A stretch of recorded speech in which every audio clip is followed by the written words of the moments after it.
All right, I wasn't gonna do another video today, but right I was finishing the last video I was recording. We had some major breaking news in the world of college football. Now, I'm not typically a big recruiting person and like to follow that stuff, but there is every once in a while I will kind of know like certain players and certain big things there. And we had a huge um, announcement that just got made as I'm about to share the screen here of this Twitter post from Pete Thamel. Top quarterback recruit Dylan Raiola told ESPN he's switching the college commitment to Nebraska from Georgia. He's the highest ranked recruit, number 8 overall in ESPN's rankings to pick Nebraska since ESPN began ranking high school players in 2006. Sorry, when I do the share the screen thing here, my font's really small, so I'm uh, struggling to read that a little bit.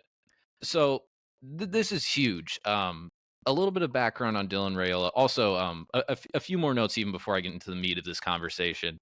Um, First, if you are new to the channel, haven't ever watched me do anything, or haven't listened to any of my podcasts anymore, please go ahead and hit that subscribe button. I've done over 50 plus interviews talking about college football, NBA, NFL, college basketball from people all over the country. Um, so if you like this kind of content, like this video and press subscribe. And another note here too, I tried recording this about like 6 more times before this, but my puppy decided this is like playtime right now. So right now I have my left hand kind of controlling the computer right now. My right hand is holding a bone and he is chewing on it. So I apologize for any inadvertent noise, or maybe even if a camera moves or something. It's I'm gonna try and knock that out in post editing, but we'll see. So a little bit of background here on Dylan Raiola. If you don't know anything about him, don't know anything about his background here. So Dylan Raiola, his dad was a center at Nebraska. I believe he was in there maybe like even the 2000s or maybe even like the late 90s kind of. So he was back when Nebraska was still had that kind of name brand recognition.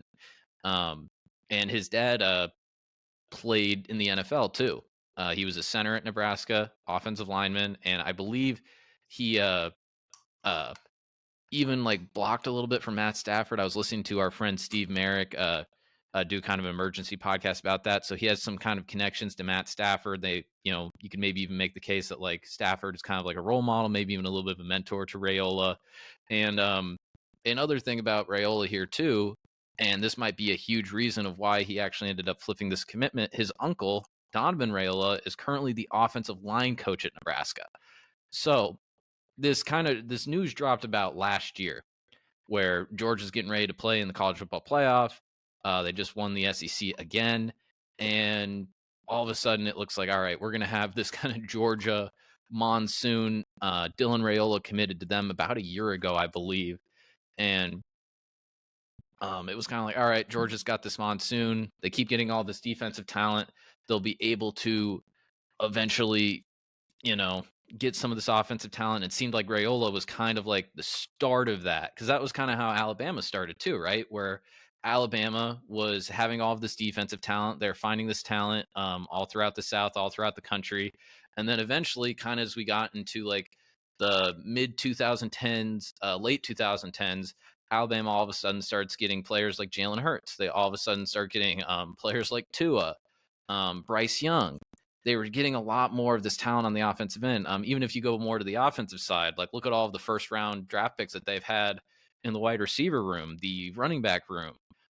Offensive linemen have gotten drafted very high. And it looked like Georgia, because Georgia's draft picks the last few years have primarily, since their championship run, have primarily mostly just been like the top end ones have been defense. Now we know that like Brock Bowers is going to be a top 10 draft pick this year or whatever.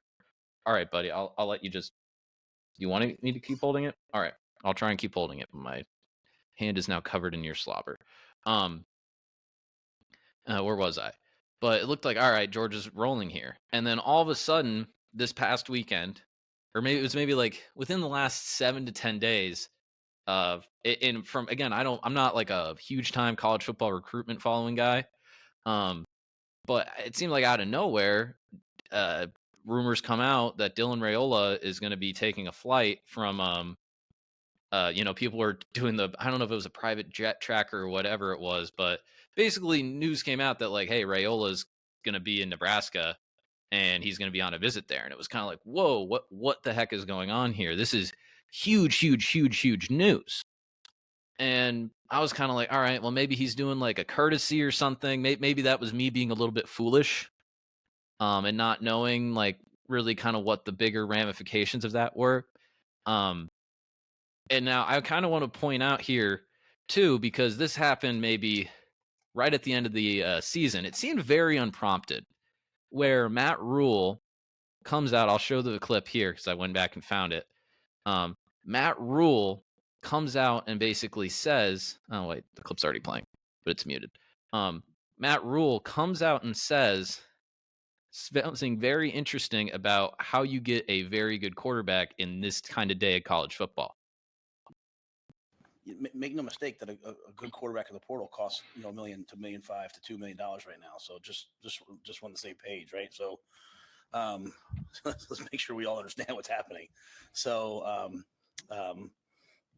there's some teams that have $6 or $7 million players playing for them. So after watching that video, talk about like the big picture thing with Nebraska here. Matt Rule, obviously in his first year, as we all know that. If you watch Nebraska this year, they were god awful at quarterback. They were god awful. They were bouncing around between like three different guys. They had Brock Purdy's little brother to end the season, who wasn't that bad. They had a lot of not talented skill positions players in a lot of places. Like it seemed like the receivers were terrible like all year long. Again, we talked about this with Steve Merrick even before the season started. If you want to go back to the audio version of the podcast and listen to that,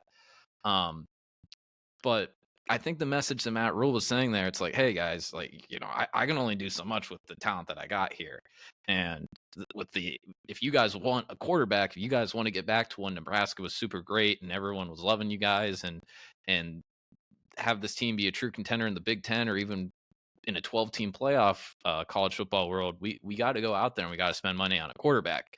And that's what it seems like happened here.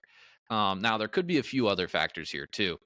Obviously, Dylan Raiola probably wasn't going to be playing right away at Georgia. It might have been year 2, it might have been year 3 when he actually got to be out on the field and be a starting quarterback.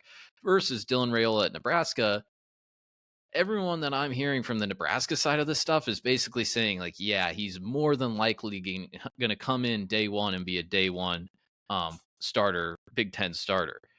Another huge kind of big picture impact here for Nebraska.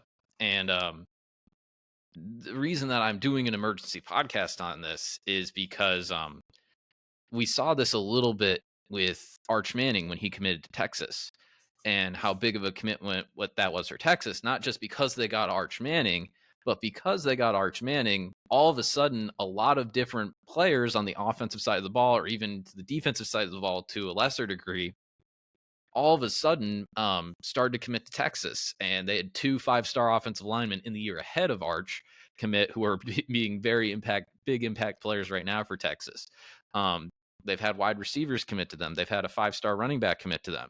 Now, I'm not saying Nebraska is going to all of a sudden, with their recruiting class this year or next year or the year after that, be a top 5 recruiting class like Texas. I looked it up before I started recording, was 3rd, the class that they signed Arch Manning to. But all of a sudden, you have this guy here that people might want to come and play with. And all of a sudden, you might have this team that can all of a sudden get very, very fun, very, very fast. So this is a very big commitment for Nebraska, not even just because of the commitment, but the aftermath of it. Is Nebraska going to start pulling different recruits? Is that because, again, if this guy is like as good as like every recruiting ranking says he is, then this guy's probably going to go to the NFL someday. And who's the last Nebraska quarterback to go to the NFL and be good? Honestly, have they ever had a good NFL quarterback? Because even if you go back to like those Tom Osborne teams, they had all the quarterbacks are kind of more running. Like they had kind of that running quarterback offense back in the day for the Big Red. So yeah, this is a very, very big move for Nebraska. It's going to be very interesting to see who else might come to Nebraska in the transfer portal. Is Nebraska going to become a big time destination. Again, I know this sounds stupid. I know this sounds stupid. And even like with the Nebraska stuff, and I've tried to get it through people's heads when I talk about this, because I said this at the beginning.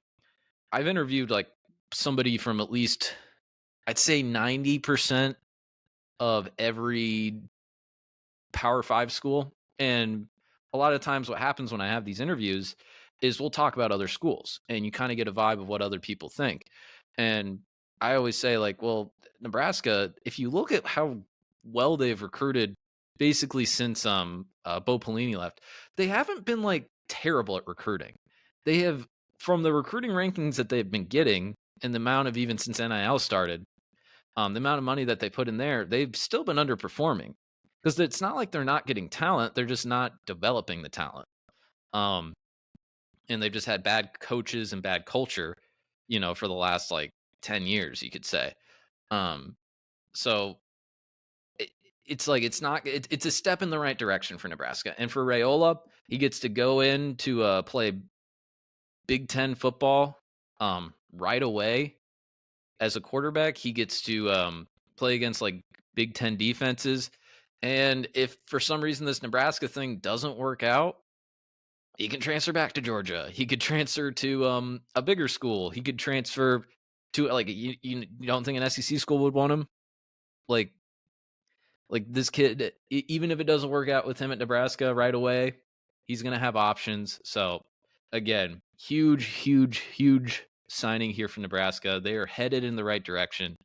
Are they going to win 10 games next year? Probably not.